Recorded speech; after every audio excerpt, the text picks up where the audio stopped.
Good morning, everyone, and welcome to the new media show. And I'm running solo today. Rob is off and about.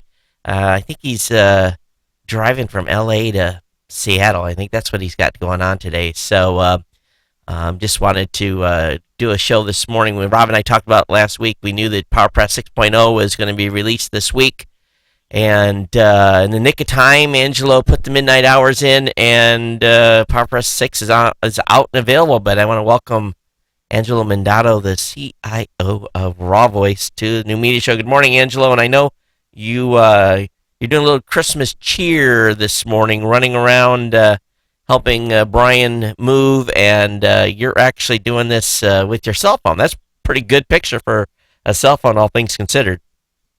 Yeah, it's a Moto X Gen 2, and in a pinch, I looked around the house that I'm in right now, and I'm like, I'll put it on a bookshelf. So I'm standing here right now.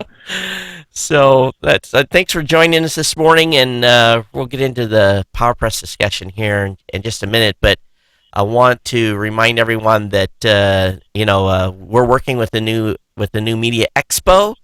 And with this show, basically, we're going to be having some folks on from the New Media Expo in future episodes. But the show that's going to be happening in conjunction with NAB in April is one that you are not going to want to miss. Angela and I have been to every New Media Expo, and the show has went through some transitions over the years, but I think they're really going to knock it out this year. Are you excited about this year's New Media Expo, Angelo?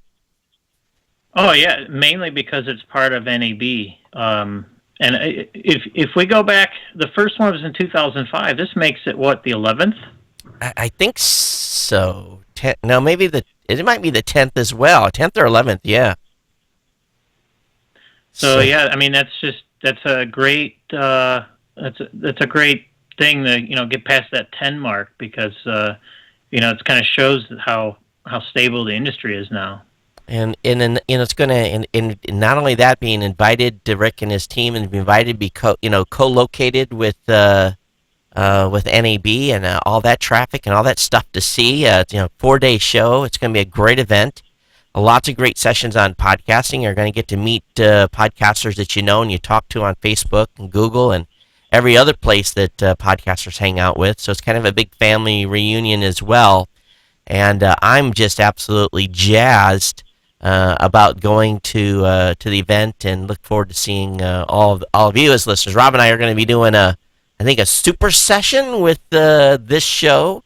And of course the Podcast Awards ceremony will be there, which the New Media Expo, now owns. So you definitely want to get your tickets. All you got to do is go to nmxlive.com, and to save some money, use the promo code New Media when you check out. Use the promo code. That'll lock in the best discount that we have available. Again, nmxlive.com.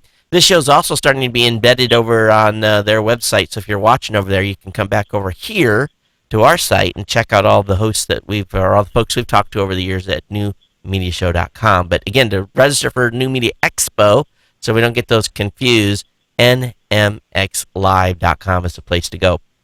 So anyway, did you get some sleep last night, Angelo, after getting PowerPress 6 out just, I don't know, what was it, midnight East Coast time or something like that? Not much.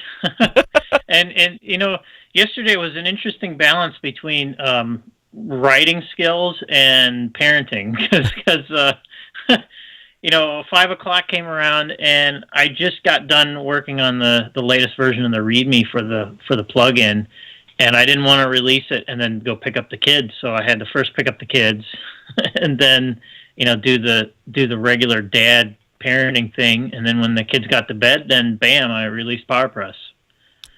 So this thing's been as much as I hate to say it, it's been a long time coming, but it's. I was reading through the changelog, and the changelog really has everything. And that changelog, of course, is you can read that over on the WordPress plugins, where all the plugins for WordPress. And the changelog just, let me just show it to the audience. It just it goes on and on and on and on and on, and this thing's almost like a brand new plug-in, but it's really not. It's been enhanced, really incredibly. So, I think what we'll do today, I want to talk just a little bit about the fundamentals of why we did some of the things we did. And we're going to go into these things first, but one of the things we really focused on was the dedicated subscribe page. And, we had talked about this for a couple of years and had been on the wish list. What was kind of the tipping point you think that made us go and put, the ability for a podcaster with really one click of a button to create a subscribe page? Well, everybody knows that you can easily provide the subscribe link for iTunes. The challenge, though, is that podcasting goes beyond just iTunes now. In particular, and we'll probably have a press release on this, there's real opportunity to have your podcast consumed on Android devices. So what really drove this was to get people to subscribe to your podcast. B, get the people that think that to subscribe they have to have an iPhone or use a Mac product that they don't. There's detailed instructions on what to do with every common platform. And C, or three, we're trying to help increase subscription numbers and download numbers, and this is pretty much the spearhead that should help do that.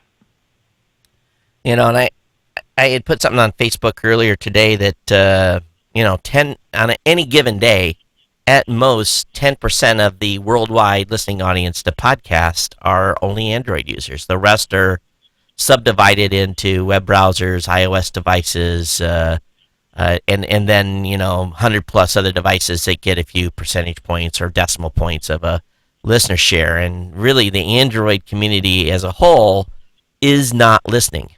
And if we think about that from a growth potential and what we have and what we know, and actually you and I have been working on some data for the Interactive Advertising Bureau here recently, which we'll probably have some announcements later on as well about global audience size. There's an incredible potential here to triple the size of the podcasting space relatively easy if we just get the podcasters on board to start making sure they make their audience know that Android's an option. It's easy to subscribe. Right. Yeah. It's going to make a big difference. So many of us now have Android phones rather than iPhones. Like for example, I have an Android phone, but I still have an iOS tablet. Right. But I didn't bring my tablet today. I brought my phone. I still want my podcast. Yeah. So, and you're on an Android right now. You're using a Android phone right now on this call. So exactly. Yeah. So I guess let's show the audience just a little bit here, and for those of you that are listening, this today is going to be really critical that you kind of watch, because we're gonna walk into the page. I just want to show you what the default subscribe page looks like, and I should just walk through just make people understand. If you're a PowerPress user, you're going to be able to find this by going to PowerPress. Let me see if I can find the settings page. Here we are. Go to settings, go to media appearance, scroll down the page, and you're going to find a place below there where it says subscribe page new. And I'll see if I can highlight that. And if you don't have a subscribe page already, and mine is gone because I've already created mine, there's going to be a button there that says just basically click to create a subscribe page. And you're going to click that, and we're going to pre-populate the page and create a page on your website for you that basically has all the text, all the subscribe links, everything you need to get someone to subscribe to your show and have a subscribe page on your website. Now, this is what it looks like. Right. And Todd, go ahead. You might want to point out that when we put this together, it's not just a subscribe page. Right. We're tying in the episodes with a more subscribe options link to this page, and also a sidebar widget that has more subscribe options that ties into this page. So there's three things we're trying to do. One is to simplify your regular episodes, so when people see the post, they don't see a million subscribed. Hey, if you subscribe this, download this app, get this app or whatever. Instead, we're saying here's the iTunes link, here's the RSS link, and then you want more options? Then please click more. We'll give you more. Yeah. So And then we give you that subscribe page. yeah, and let me go to the main site just so you guys see this, so you understand. So when you're on your main page, the widget, which can be added to the sidebar, again, as Angelo's referring to, it says iTunes via RSS Yeah. or more. If they click, I'm also referring to the links underneath the player too. oh yeah, so there's down here under the actual player, there's subscribe via iTunes, RSS, and more subscription options. So if I click more subscription options or more subscription options on the sidebar, I basically get taken to the same page. And Exactly. and this, well, that was Robot Underpants. So let me go back. So this one is for Geek News Central. So it's Right. tied to the right show. So that brings that right in. And so what we've got here is basically at the top of the page, it says, by subscribing to this podcast, you automatically receive the latest episodes downloaded to your computer portable device. Select the subscription method below that best fits your lifestyle. So we've got iTunes, we've got the RSS, we've got this, the Beyond Pod for Android, and Podcast Republic for Android. So why did we pick those two apps? Those two apps have been available on the they call it the Play Store for Android for a few years now, and they're pretty mature and they're stable. And more importantly, they're freeware. They don't cost any money to install, and they don't have intrusive advertising either inserted in the media or added within the interface. So we did give other wrong button here. We did give other app developers an opportunity to be here, but what was the response? Believe it or not, there's some developers we sent emails to and never got any response. So it's kind of weird. You'd think they'd be interested in being in this subscribe. And then there were others that we had to write off right away. I don't know if you're okay with me dropping company names. Well, but basically, we'll tell the reason why, not who. Right. Well, there's one app that it would have been great, but the problem is that they take they first download your media and then add advertising to it and then restream it in their app. And not a lot of podcasters like that. And there's actually some that have requested to have their podcast removed from this directory and app. And the last thing we wanted to do was promote a service that then puts advertising in your content, and then you inadvertently find out about it years later or months later. So, when we put links in the widget that we're providing, it will, they're not doing things to your media. Yeah. So because I have both an audio and video program, I added, there's a short code, and if you're not technical, it's just a little piece of code with some enclosed in a bracket that basically tells WordPress to place something on a page. And because I have both an audio and video version, I've got two widgets, or basically two subscribe sections on my site that allows people to either subscribe to the audio or the video. Now, the majority of podcasters will just have one. Now, mine, if this was by default, it would have only loaded just the primary audio version. You wouldn't have seen this second box, but because I added the actual short code, I make sure you're able to have it so they can subscribe to either one. Down below, we've got some additional information, and let's talk just a little bit about that. Right. So, and here's the thing. This page is literally a template that we provide you, and we encourage you to then go in and edit it in your own words if you like.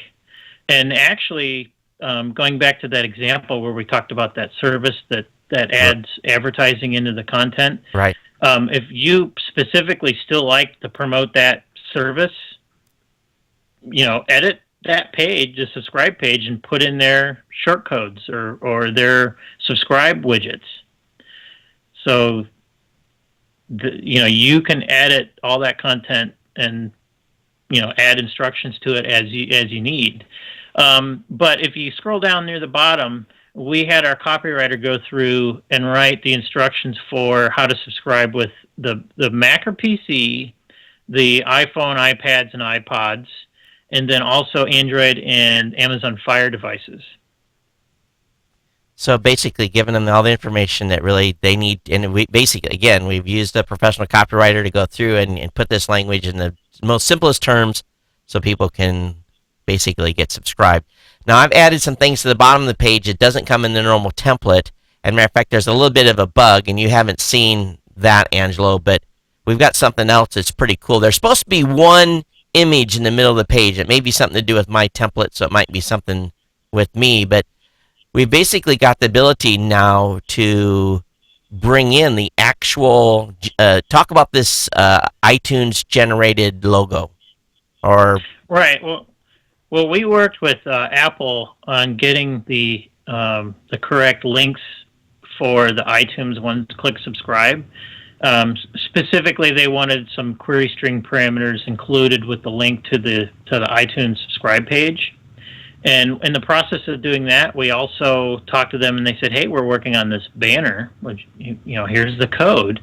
And so we then also incorporated that as an option. So the banner that you're seeing right now is actually hosted and provided by Apple for the podcast directory. It's part of their affiliate link program, actually. so that's just really enabled again by another short code that's in the documentation. They can drop this in the website and it'll work. There's a few places it won't work, and I want to be very clear about that when we get a little further deep in so people understand exactly where these short codes work and where they don't.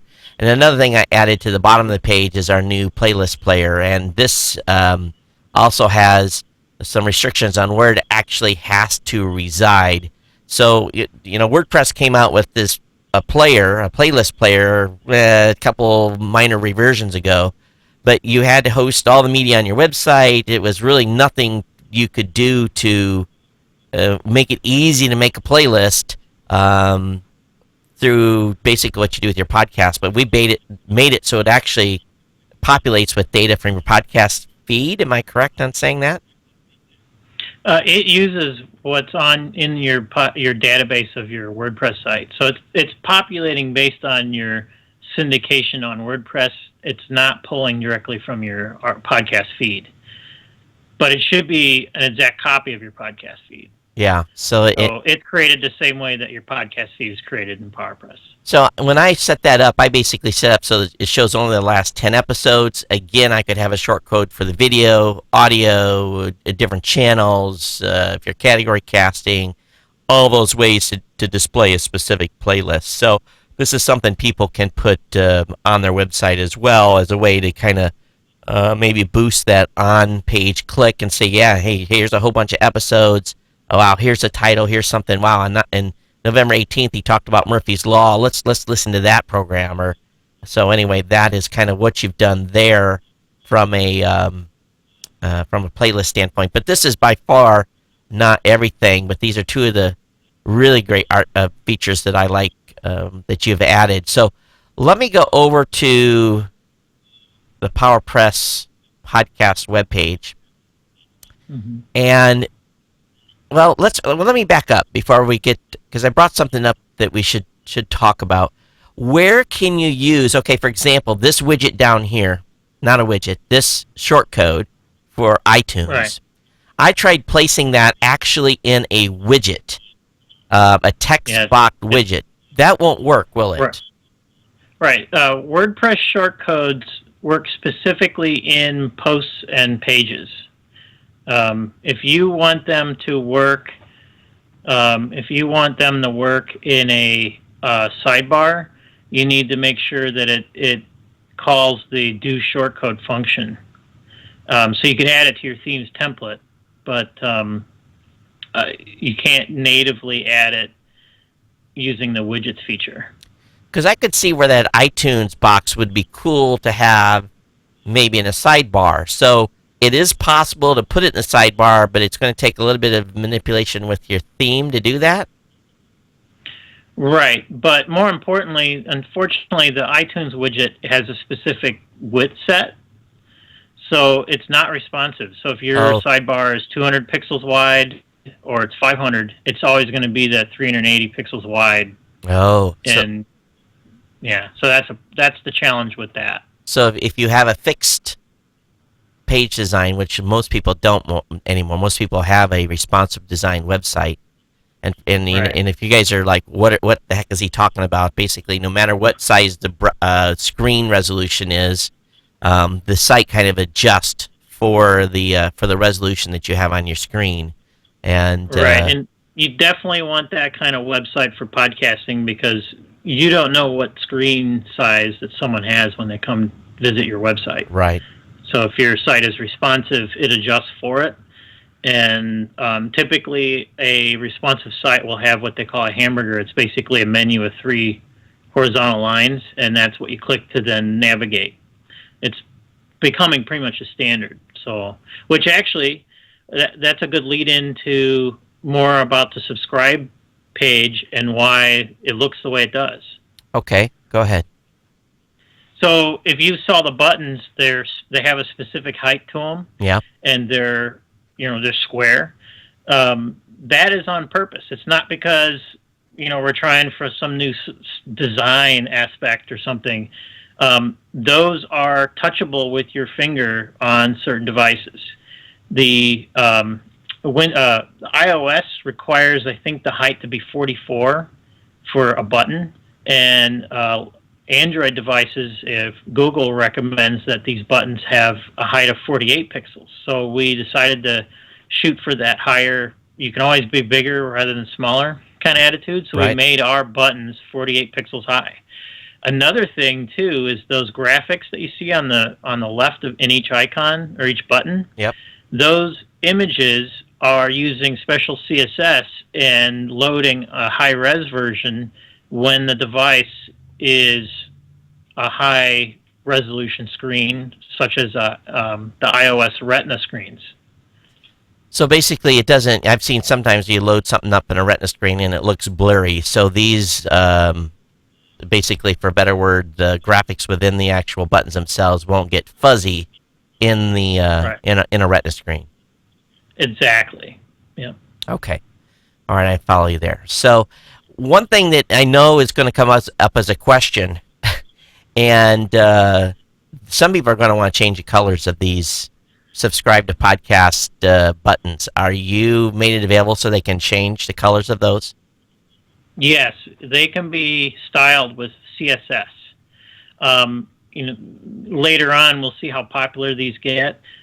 We might even add options in as far as like settings to style them. But for now, you can do it with CSS. So theme developers, you're welcome to grab it, change the button colors. You can even change the sprite if you really wanted to. The sprite is the image that makes up those icons. All right, cool. So basically, Brian went through and picked the colors. Brian's our creative guy, and matter of fact, the first time he picked the RSS orange, I told him, I said, Brian, that's not RSS orange. And I made him go. Yeah. I made him go back and change it. So well, that's good that they can at least have the option of changing the colors if they want, which is good. All right, let me go over to the PowerPress podcast website, Right. and of course, this PowerPressPodcast.com, and we've got really all the features here that really is in the stack. And of course, we highlight some of the stuff we've already talked about with the subscribe tools, with the subscribe page and shortcode embed, the subscribe sidebar widget, the subscribe links underneath the player. Right.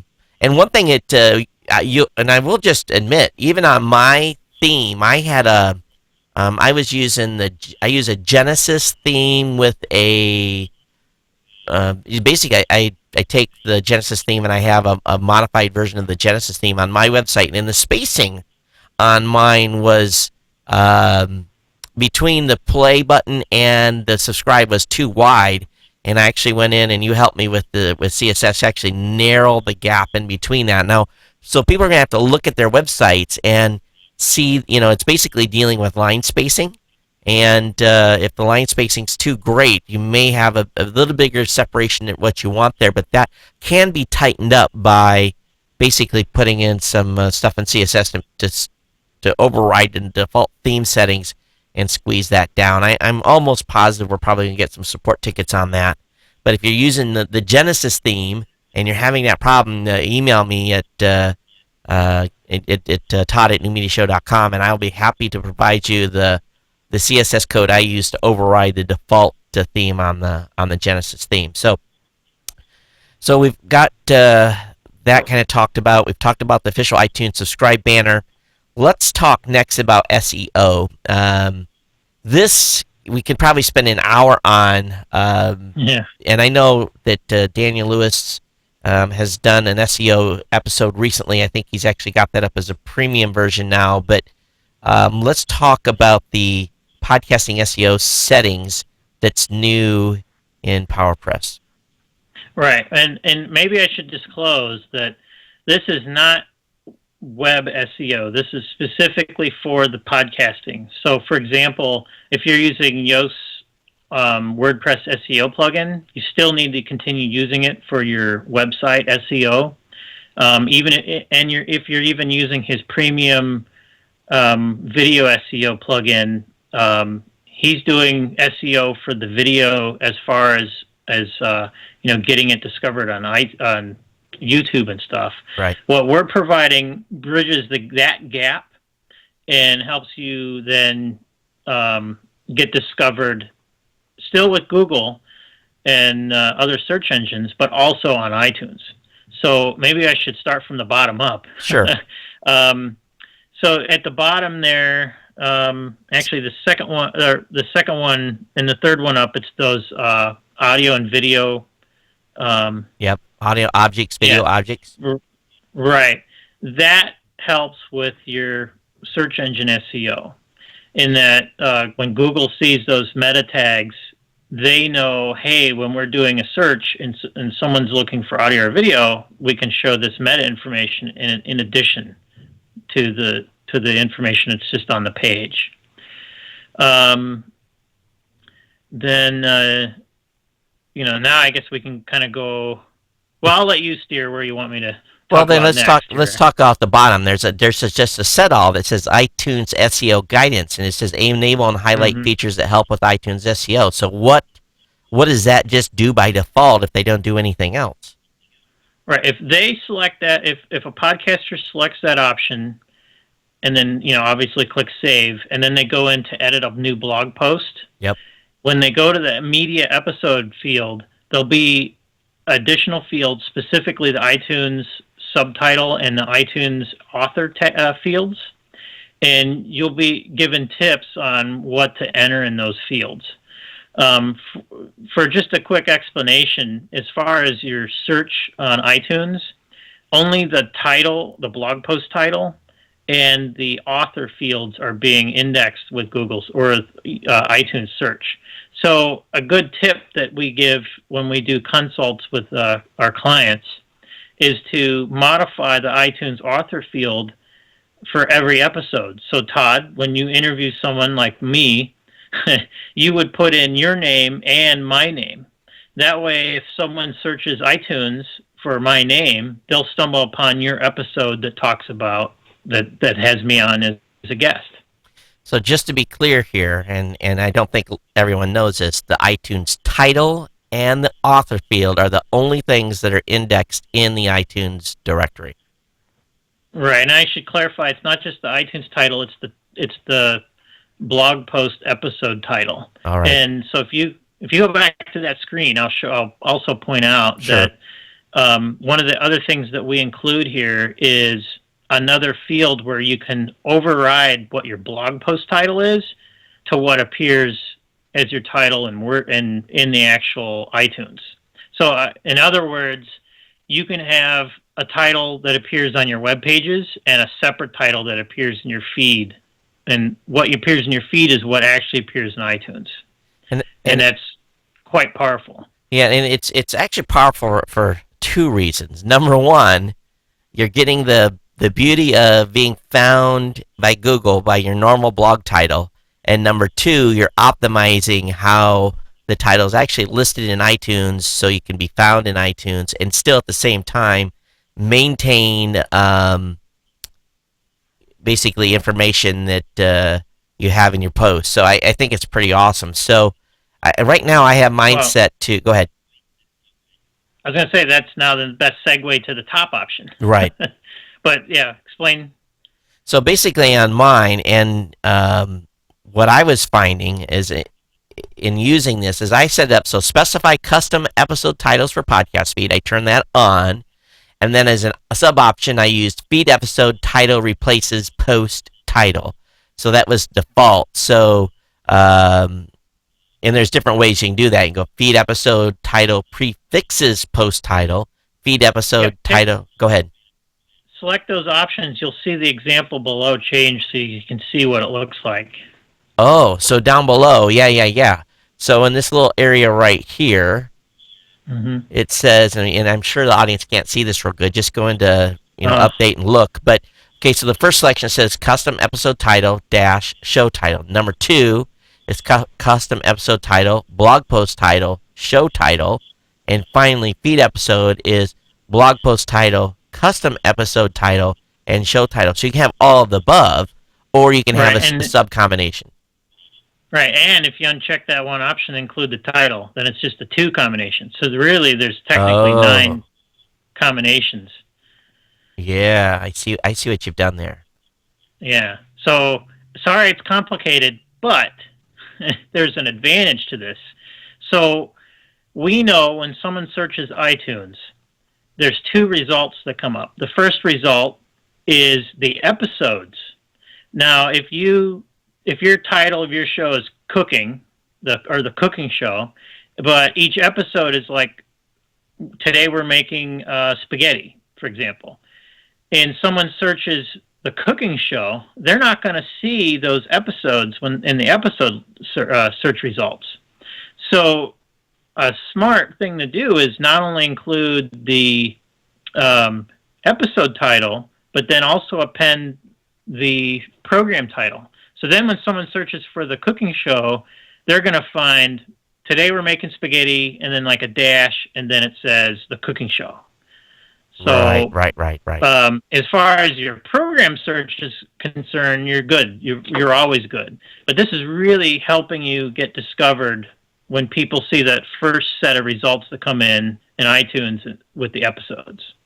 So here what we've really done, folks, is help you with discoverability. And this is going to give you a leg up over other folks that have different types of RSS creation tools to basically beat them in the search engine game in iTunes. And this is really, going to be pretty smart for everyone because that's using PowerPress. Because now, if you we've all done it. We've went into iTunes and you search for your show, and you're like, man, these 10 other shows show up. You're like, crap, I didn't want someone to find that with that keyword. I want them to find my episodes.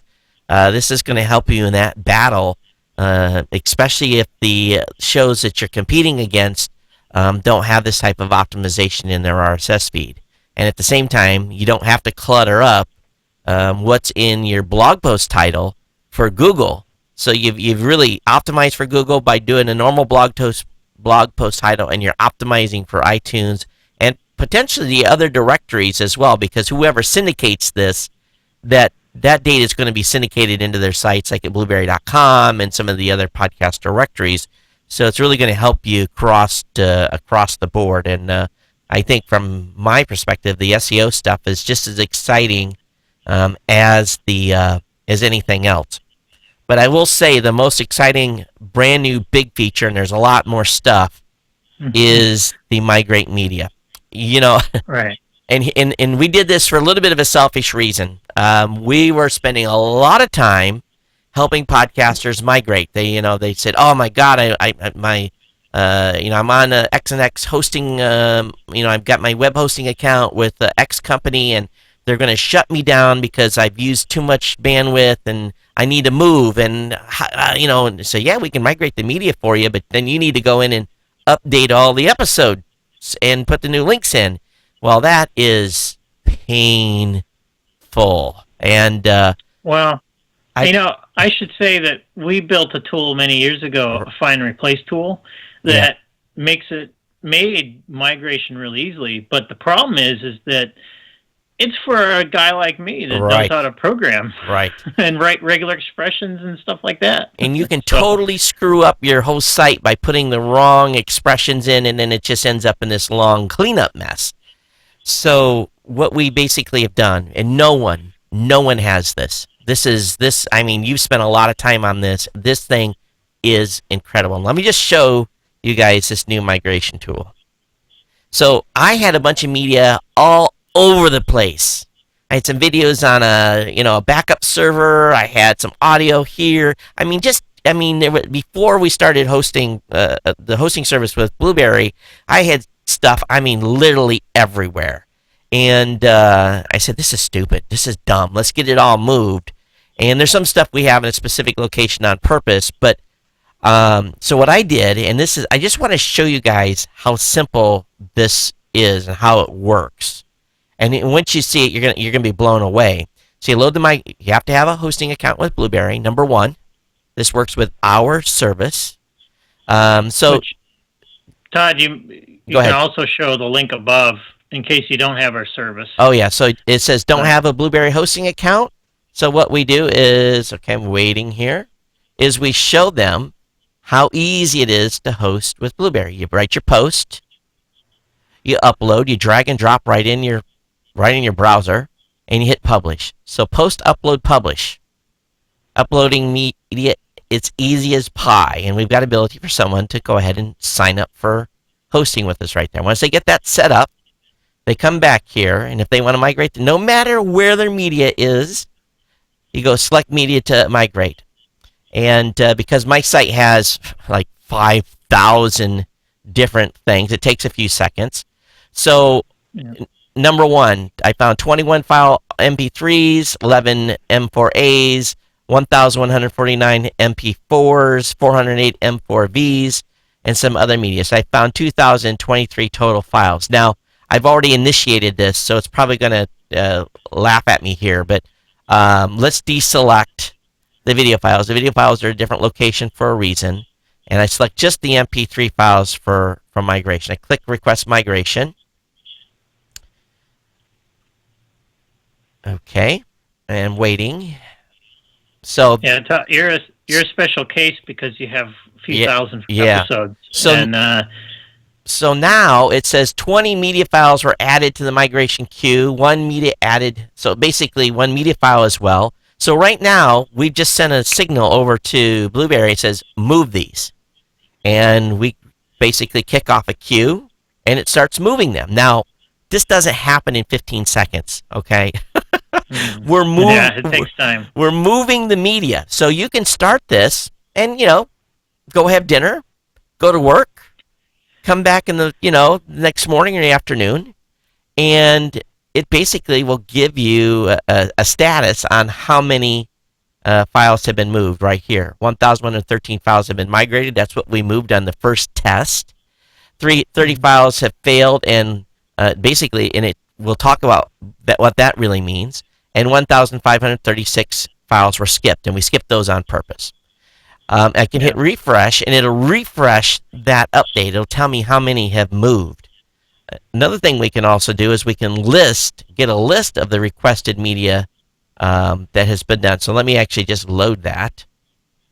yeah. And while you're loading that, I'll just explain real quick. The reason why media files don't get transferred instantly is that there's a actual process of first downloading it and then uploading it to our content delivery network. And we put logic in place that we do it linearly rather than in batches. And that is so the server that we're pulling the content from is not hit with tons of traffic all at once. I don't know if folks have dealt with Google search doing that, where they'll index your site and they decide to do it in a rather than linearly doing it, they do it in batches, and your site will come to a crawl because they're just hitting it with too many requests all at once. So the logic is there, so we're not adding any kind of burden on the system that's already there. Specifically because a lot of folks that do switch to our hosting found out the hard way that they can't host all the media on their web server. So it's actually, let me bring the screen back up. It's generated a list. Of course, I've got it. And remember, folks, I'm a special case. I've been doing this for 10 years. I had media everywhere. And it just shows all the files that were. And again, there's something there say skip, but we did that on purpose. Yours won't say that. But you can notice that there is, and if I stop, let me just go to the, here, for example, let me go down, because most of the stuff we moved was really old. Let me go all the way to the bottom. I should correct you, Todd. If Yeah. you're already a hosting customer of Blueberry and say you've been using us for a couple of years, but you still use this, we'll migrate all the old content that's not on Blueberry. Right. But if it already is on Blueberry, it'll be marked skipped. Yeah, okay. So here's one for 2004, my December 31st episode, 2004. It was migrated. It says completed.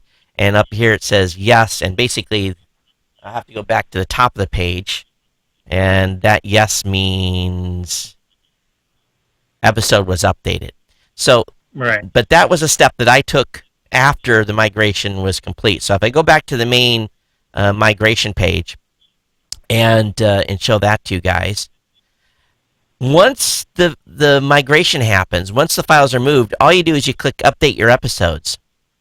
Right, and I should point out, Todd, that we designed this so it can happen as many times as you want. So if you did step one, you added some files to migration, and let's say our system got halfway through, and you're just chomping at the bit to get this stuff in your website, you can hit step 3 and update what's already been moved right then and there. And then 2 hours later, when we get the other half, you can do it again and update the other half.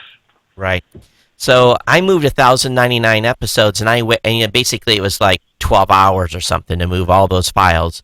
And when I hit, and this was the trust, this is what I was worried about, okay? I'm thinking, oh my God, I'm going to update 1,099 blog posts at once. Now, not that I didn't trust Angelo, I was a little bit worried. So we recommend, and matter of fact, when you go to this step, we tell you to back up your database. We actually give you a link to a plugin, and actually just let me bring up that page. We tell you, back up your database. This is probably a smart thing to do, and then boom, you basically click. Let me show you here. So it says 1,113 migrated files available, 1,099 episodes updated. So I can actually update some more now because we've moved some more. But we recommend using W-DB backup plugin to back up your database before proceeding. And we've got that there. But so I did that. I backed up my database, and then I hit update episodes, and holy crap. I mean, it was just like, I thought it would take a while. It was maybe 60 seconds. It was done. And I went and looked at I went and did a sampling of 50 episodes or so, and looked, and it was done. And I was moved. Well, if you go back to that page too, Todd, we include an option to just double check that the media URL that we're about to switch to is in fact valid. And I wouldn't say just valid, but we actually do a quick GET request to it and make sure that it's physically there in the right size and content type. So you actually make sure that you actually double check to make sure it's on our CDN, that it's be able to be queried before you update the file. Right. Yeah. Wow, that's cool. So and that's just a precautionary thing, so people feel very comfortable with the migration. Yeah. So anyway, that's the migrate, and I'm going to tell you, we've already seen this morning some folks using it. So a lot of times the pain of moving is just daunting to people, and we're making it absolutely simple for people to migrate their media to our service. And I have to be, very forthright. We spend a lot of time and money maintaining PowerPress. We want you to use our services, and that keeps him employed, payroll, keeps the company moving forward so that we continue to do cool things. So, all right, so let's go back to non more self-serving new features. Um, so let's talk about pulling Flash out. Why did we make the big move to remove Flash? Players Well, specifically. yeah, unfortunately, more and more common, we're seeing even desktop browsers are not including Flash anymore, packaged with them. So we were kind of doing a disservice by letting podcasters pick from pick a Flash player that then doesn't work on mobile, doesn't work on a lot of the browsers like the latest versions of Firefox and Chrome. And the only way they did work is By if you default. By went default. after, yeah, you'd have to go after the fact and install Flash from Adobe's website. Plus, performance-wise, as far as playback, if you use an HTML5 native player to play back these MP3s and M4V videos, for example, it just is it's a much more it's an integrated player, so it becomes a seamless play process where when you load it up in Flash, you can actually feel the memory of the browser just kind of slow your computer down. So for a seamless audio or video playback, you really should be using HTML5. And also, there was some security concerns too, right, on Flash? Right, and this isn't the first time. So we dealt with security concerns with the One Pixel Out player last year, and then this year we had the Flow Player Classic, which unfortunately is no longer developed.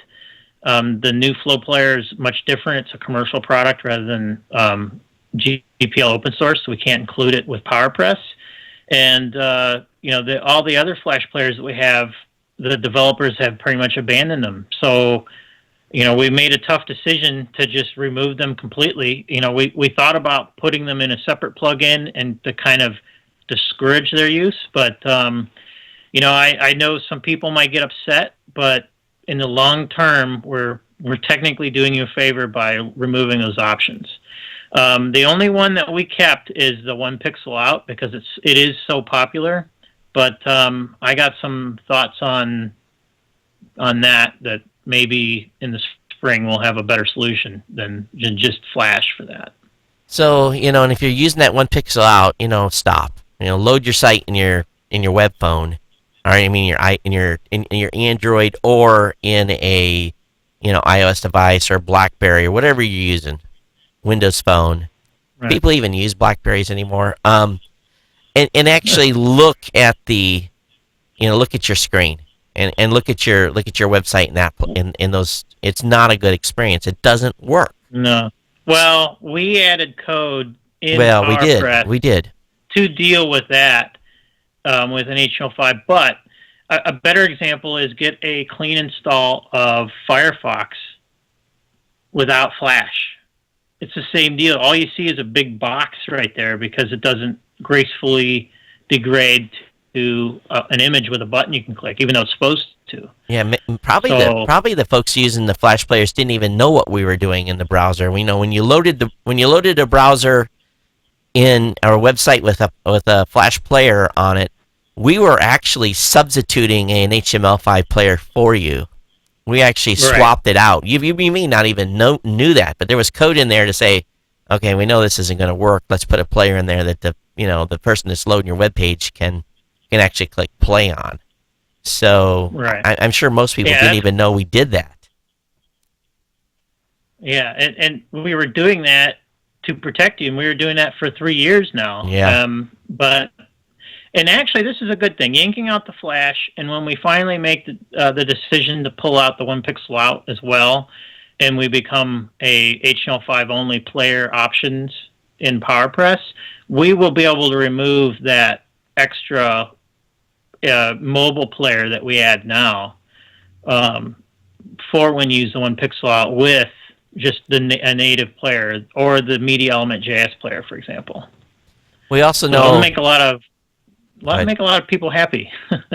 Another thing too is because we're actively developing and watching things. We knew upcoming changes to WordPress was going to jack players, and we had already put changes in place to make sure that when the release came out, that you guys would have players that would be on your website that worked and weren't skewed and looked weird, and the play button be in the wrong place, which some people are dealing with right now. And that's part of our active development of keeping track of changes within the WordPress core, so that stuff doesn't break when WordPress pumps a new version out, and we try to stay ahead of that as much as we can. So I think that You know, go ahead. well, that's a good lead in now to some stuff we did for iTunes. Sure. So we keep an open conversation with the engineers over at Apple and the iTunes directory, and they wanted us to help get our users aware about the new iTunes image requirements. Right. So we've known for a couple of years now, since 2012, that they want the images to be 1400 by 1400. Well, now they don't just want it 1400 by 1400, but they also don't want them over. Was it 2048 by 2048? Yeah. So it's really important now that you don't make it too big, and it is at least 1400 by 1400. And actually, it used to be a recommendation. It's now required to be at least 1400 by 1400 to submit your podcast on iTunes. Yeah, and actually, we got a ticket this morning from someone saying, "Hey, iTunes won't take my feed." And he had like a 2190 something image. They basically said, no, you can't submit it. The image is too big. So we told him, just go resize your image and you'll be fine. Resubmit your feed and you'll be good. Of course, Apple did send a message to all podcasters. And I think I got 20 emails. So I think I've got 20 listings over there. They basically are taking their traditional Christmas break. They'll have limited staff between Monday, December 22nd and Monday, January 5th.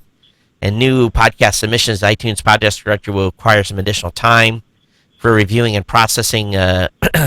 So it could take longer than the typical. Well, they say they only take 4 hours to approve a show.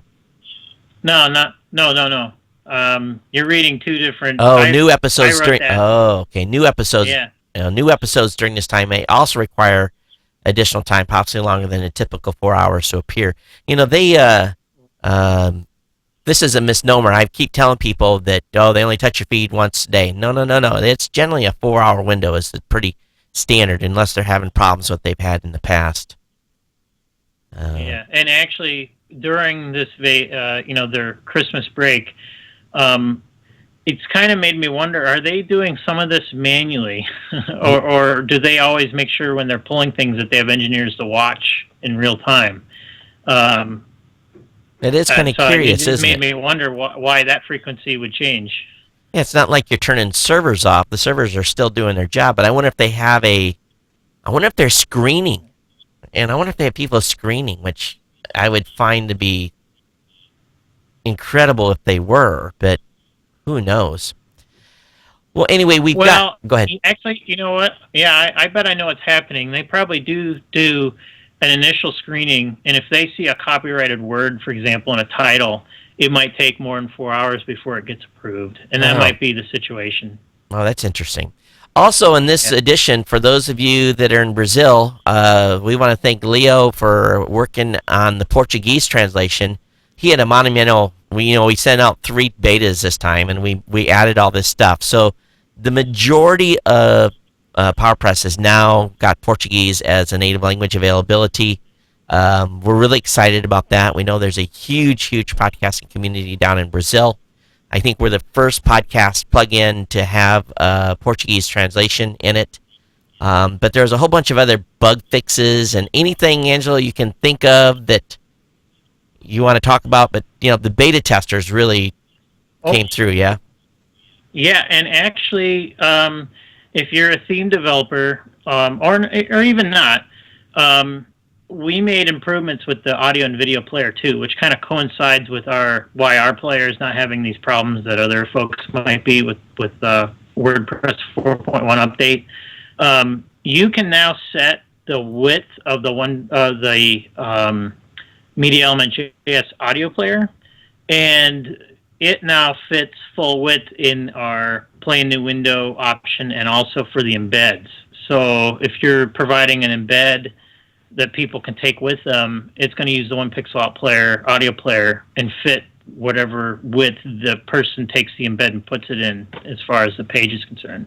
And now the video player now has options to set the height and width, and more importantly, you can put nothing in the width field and a specific height, and wherever you put that player in your page, it'll go full width and set to that specific height, which is very useful, especially if you're using a responsive theme like the last 3 WordPress themes that were released. And the player will fit whatever screen loads it up. Or as you used to say, Todd, all glass. That's right. And the embed will actually auto-size to 16 by 9 no matter what width it goes to if it maximizes, right? Right. It always stays in that 16 by 9 ratio, but what I meant is if you put the height of the player at 300 pixels and then throw it into whatever page you do, the width will stretch or it'll stretch or contract based on when the browser is being viewed on a desktop or on a phone in portrait mode or landscape mode. Okay. A question that came in from Daniel in the chat room. He says, question from Angelo, what happens when someone was using a Flash player and updates to PowerPress 6? It's now temporarily replaced with the Media Element JS player, and when you go into the audio and or video player to pick a different player, it'll not have any selected, so you can simply select the one you want and then customize it. So it basically forces them temporarily to the Media.js player. Yeah, which is the default player also packaged in WordPress. Yeah. Well, I know a lot of people are, they're all gaga over some of the players that companies are providing today. And, we continue to deal with support tickets all the time on some of those individual companies having. Matter of fact, one of the companies now, you can't submit an RSS feed to iTunes. It won't take it because it's broke. They won't be fixing it until sometime after the new year.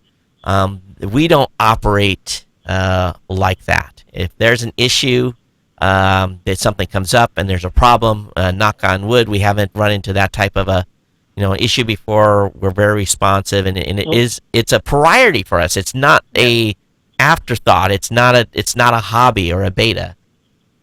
Right. And I'll admit there are we now have 2 bugs that have come in for PowerPress, and they're both related to people using older versions of PHP. Either Sunday or Monday we'll release an update 6.0.1, and it'll deal with that stuff. But it's all minor. It's specifically for the audio and video duration detection. So in that time slice that it's not working for you because you're using I don't want to say outdated, but an old version of PHP, hold tight. Monday or Tuesday we'll get that, or Sunday, Monday or Tuesday we'll get that updated for you. That's got to be discerning though, because you kind of said to me, wow, I wouldn't imagine anyone would be still using that version of PHP. It shouldn't, if hosts are seeing that, I would, we're pretty lenient on letting people go back quite a ways and using older versions of stuff. Matter of fact, even PowerPress is still working with versions up to 3.6. Why, what should podcasters tell their host or hosting companies if they're running into an error like that when they're using outdated PHP? So they tell them get with the program and update, or what?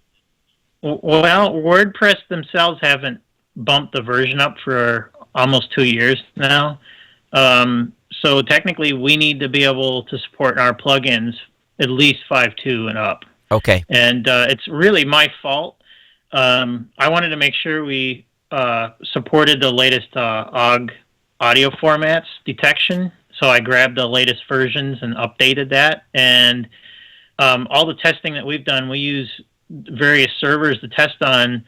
I look back since last night, and lo and behold, we don't have one running PHP 5.2 anymore. Even that, was running Ubuntu 10, is running a newer version of PHP. So it's kind of was it's our fault, Okay. and we'll get it fixed. And it doesn't Yeah. break it. It just doesn't make the verify button work when you're uploaded media, when you're verifying the media. You can still type in the, this is for those with those early version of PHP. They can just type in the, by the time most people listen to this, that'll be, the new version will be out anyway with the fix. Yeah, So, and it's not even verify will work. It'll still verify the URL. It'll still get the file size. What it won't be able to pick up is the duration. so you can just type the duration in the duration box themselves. Yeah, don't forget that, folks. Those boxes you can type in. They're not auto-populate and make your life easier, but you can still do it on your own. Well, I've Yeah. kept you an hour here, 30 minutes longer than I thought we would, so I'm going to get you off. I know you got a lot to do today, Angelo. So, any other things you can think of before we bounce out? Before I let you go? Yeah. Happy holidays. Merry Christmas. I'm excited to hear more ideas from everybody after we kind of throw this out there. I'm sure we're going to get some good ideas for how to maybe improve the subscribe widget. Buttons. We want to hear it. So, what are your thoughts? Where do you want to see things go? You know, that whole subscribe thing, I've always been absolutely drove crazy when I go to a podcaster's website and they don't make it easy to subscribe. And I'm thinking, my God, you've got a podcast and you're trying to get people to subscribe to it. It should be the first thing people see on the website. And, we've made that easy to do. We've dropped this on PowerPress, on the PowerPress podcast website. I updated all my sites last night and, right there, it can't be, it's just clear as day. Same thing on my site, and right there, boom. And if that doesn't help drive subscription numbers, nothing is going to. Sometimes stuff is hid, and people just ignore it. But I like the ability of being a little bit in your face when it comes, because that's the goal, right? Is to add subscribers and get it automatically. Not we want to make it easy for everyone to consume and build the podcasting community. Okay. Right. Hey, have a great day. Have fun moving Brian into his new abode. Yeah. Oh, yeah. And if anyone has questions for Angelo, it's best to go through our Blueberry forum at forum.blueberry.com or send an email to support. You can email him directly at cio@rawvoice.com, but if it's a support question, please use our normal support channels because we have people that are, besides Angelo, to help you, and that's Yeah. the important thing. There's folks that help you when I'm moving, Brian. Right. And even I get in on the support stuff sometimes, which is dangerous. But everyone, thanks. Of course, I'm going to hang out here for a few minutes after Angelo goes. So if you want to hang out here, you can. We're going to talk about a few things. But Angelo, take care. Thanks for being on. All right. It's been fun. All right, Angelo. We'll talk to you soon. See ya. Not bad for a cell phone. Audio is better on his cell phone than most people's, most people's regular, yeah, he's using a hands-free too. So it's just like, wow. I'm like, I just cut him off. He's like, you're going to talk about this. I'm staying. I got to push the right button here. Hang on a second.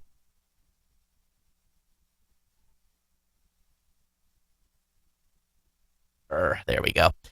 All right. Well, that should give you everything you need to know. There's more stuff. There's more changes to PowerPress and bug fixes. And I want to thank everyone, all the beta testers that provided feedback. Angelo's credited. Folks were credited as due in the change log on the WordPress website. But I think what I've got a lot more stuff on the list for us to do. Someone had told me one time, well, let's just copy the one of these real popular players out there. I'm like, well, we really can't just copy it. There's a little bit of thing called copyright, and so we had, I know there's a lot of options out there, but the main thing that we want people to really be thinking about, the goal is to get them subscribed on their mobile device. You want them to take you with them. You don't want them to have to be sitting in front of a computer screen to watch. We've seen that number plummeting. The number of people that are watching on the web is going down. The mobile is going up. And so the convergence has already happened. There's more people watching with their device than there is on the web. So while the web is important, the goal is to get people subscribed to your show on whatever device they have. We're going to have some more stuff to talk about soon about Android and what we're going to do to really work to get the Android community moving. And we had actually sent out, and I'm going to be frank. Some of the Android developers need to listen and actually take some advice. We gave some suggestions, some very good suggestions to make it easier for Android listeners to be able to subscribe to shows. And most of the Android plugin developers are not listening. And I don't know why they want to make it. It should be easy. We need to make it as easy to subscribe to a podcast on iTunes as it is on Android. And if we can fix that piece, it's going to be better for the whole community. But everyone has an agenda. They have their own way of doing things. They have their own ideas. Feature bloat, all that stuff. We even have to watch feature bloat in our plugin, because it can get kind of confusing. I wanted an additional tab on the settings page to kind of segregate some of this stuff, and we tried it, and it spread things out too far, and we said no, bring it back. So it's not easy when you're trying to make it easier for the podcasters that are non-technical. It's for us technical folks. It's this is like easy peasy, but for the non-technical folks, it can be very intimidating. So that's one reason why in the plugin still today we have the simple mode, and I think that is the critical thing. If you're brand new, and if you're just migrating to our plugin for the first time to use some of these features, right on the page there's an ability to go to switch to simplified default mode, and the simplified mode basically is 3 pages, and it basically are actually 3 sections, and it lets you get set up fast and really have everything you need to get up and get running. I will continue to be a advocate of controlling your own feed. I have been telling people for a long time, feed builder is not needed for podcasting.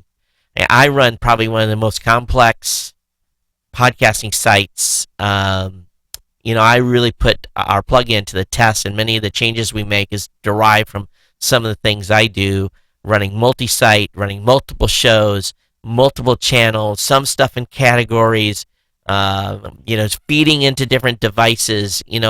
We test against our own stuff, and it works, and it is able to be maintained, and at the same time, I've never had an issue with pages. I mean, having complaints about feeds loading. Even when I had stuff all over the place. I've got Geek Central on a dedicated server, but I've got stuff on some shared hosting accounts because I want to be able to test on those platforms as well to make sure that what I'm talking about is the real deal. And there's some, if people are running into feed loading problems, maybe the feed's too big, and maybe you need to use Feed Maximizer in PowerPress. If it's going to load slow on ours, it's going to load slow on other people's because the feed is just too big. So remember, 249 is the number. No more than 249 episodes, iTunes ignores it. So don't have your feed setting set to 500. It's a exercise in futility for the most part. But if you like what you see, we hope that you'll migrate to us and use Blueberry Hosting Platform. It takes care of keeping us in business, and that's an important thing these days with everything going on in the space. I do want to switch topics and talk just a little bit about some stuff going on at the IAB, Interactive Advertising Bureau. We had our meeting, I think, a week and a half ago or so. I didn't talk too much about it in the last show, but we were really getting into the weeds and making, basically there's about 30 companies involved. And can you imagine having 30 people on a conference call and 30 people editing a single document? And we've been basically putting our objections where they need to be placed, and also at the same time putting in language that was missing. I'm not allowed to share the document in its entirety per se with the community, but I will say this: not only Raw Voice, which is the parent company behind Blueberry, the folks from PodTrack, the folks from Libsyn are involved in the discussions with the Interactive Advertising Bureau. So you really have three pure podcasting companies that are in the discussions, and it's civil. We did provide the IAB a collective data of survey information from all of the surveys that the podcasters have run on our system. We never showed, of course, an individual podcaster's data. It was all consolidated information. And there was some very interesting takeaways from that I'll be talking about soon as in an article I'm going to be writing.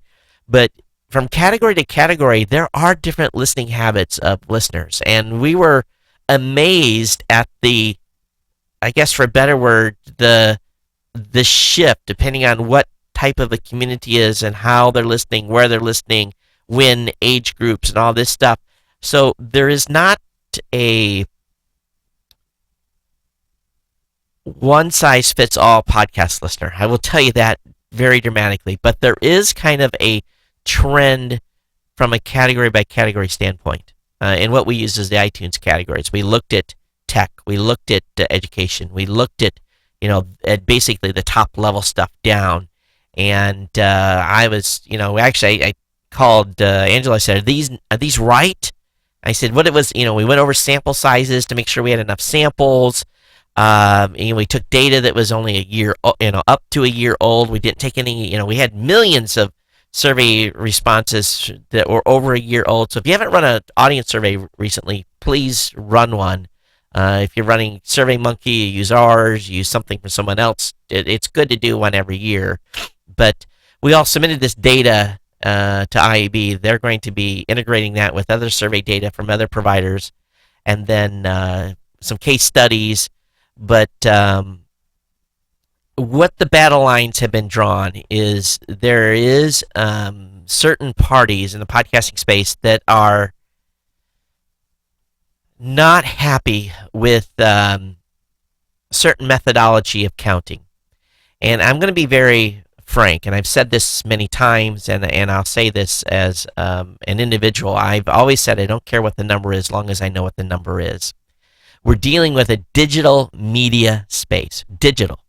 This requires a digital download, whether it be a digital stream. In other words, when someone has clicked to play and they progressively listen to a show, or if they have pre-downloaded it and listened to it on their iPad, that file was delivered digitally, and there is an audit trail of that transaction.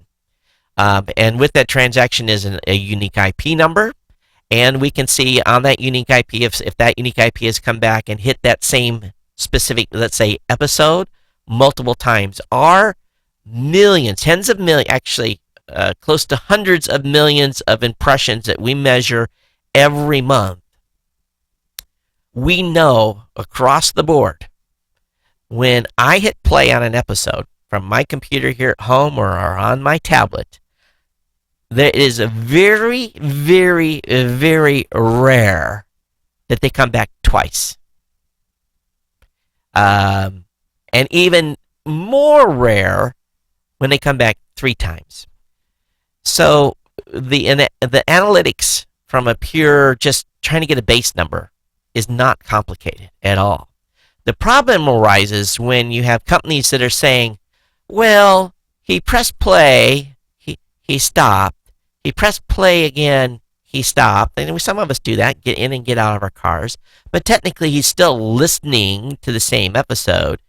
We can't count that as 4, 5, or 6. We count that as 1.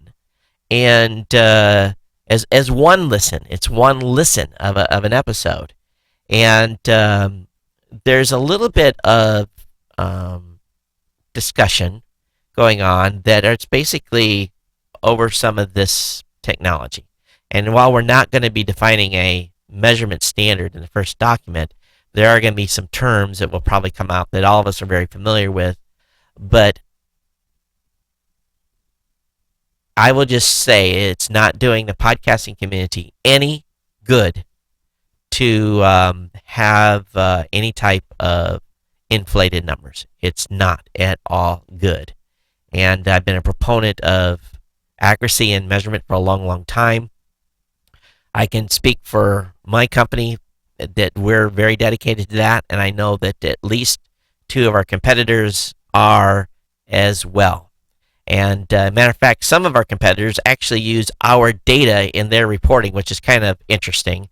They don't have their own measurement system, so they use I'm going to call it the big threes data to actually do reporting, which it's kind of funny, but it's okay because at least the data that's being reported is correct. The I do have challenges though in some metric systems of some companies, and I've been very very vocal about that because it is again a digital play. This is not rocket science. The filtering is pretty complex to be able to determine. Okay, was that a bot or was that a human? Or was that a bot that made look like a human, which sometimes happens? But there's, with enough data, you can really see the trends and you can see where something is spiked that should not have.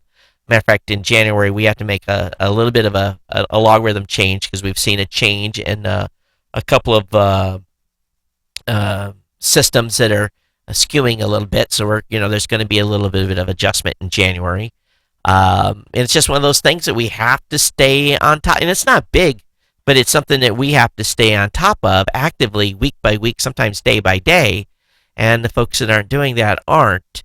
And they're basically, trying to tell a story, which I cringe at, that involves surveys and all kinds of interesting things to come up with a data metric. I want the space to succeed, but I want it to do it with integrity, and I want the space to move forward. And so that when a media buyer calls Todd and wants to buy an advertising campaign, and when an advertiser calls Rob and wants to do an advertising campaign, and when the variety, and I'm talking about Rob Walsh, when they call Rob to Walsh to make a campaign, that we're all essentially the data is very close, and the terminology is the same. So this is some of the things that are going to be worked out in this initial document. Maybe not the actual standards themselves, but at least the terminology.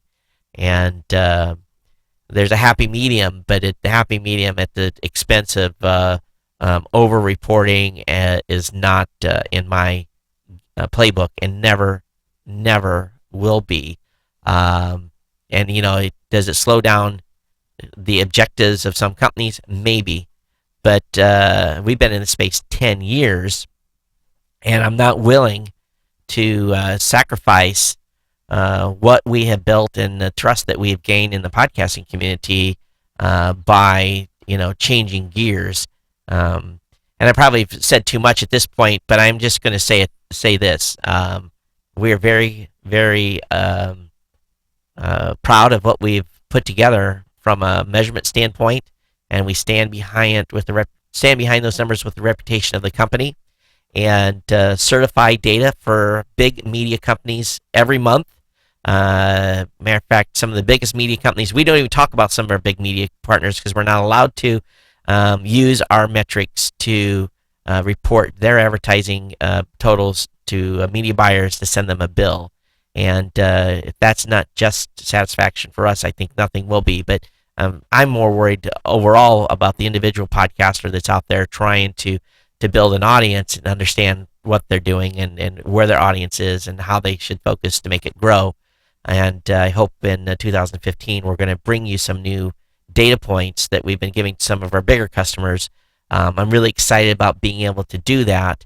And once people are able to see what we're able to do and a much deeper dive, I think it's going to change the production, for a better word, the way you produce your show.